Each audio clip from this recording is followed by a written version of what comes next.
Kembaran Mirna Salihin legowo Jessica bebas, toh dia tak kembali. Kasus pembunuhan terhadap Mirna Salihin kembali menjadi perbincangan hangat di media sosial. Orang-orang yang dulu pernah terlibat di dalamnya juga kembali terseret dalam kasus tersebut. Salah satu orang yang terlibat dalam kasus tersebut yakni kembaran Mirna, Sandi Salihin.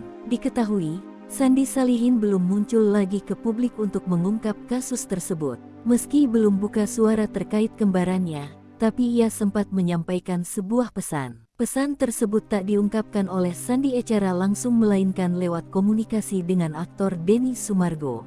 Awalnya Sandi mengatakan jika ia enggan melakukan klarifikasi mengenai kasus kopi sianida tersebut. Dirinya mengatakan jika merasa resah dengan kemunculan film dokumenter di Netflix yang seolah mengungkit kembali luka keluarganya. Ia mengatakan jika isu yang beredar di kalangan publik membuat orang-orang melupakan kematian saudara kembarnya Mirna. Selain itu Sandi mengaku jika dirinya menerima Jessica Wongso akan dibebaskan dari jerat hukuman dan saat ini dibela publik. Meski Jessica dibebaskan, kondisi tersebut tidak akan mengubah kematian Mirna.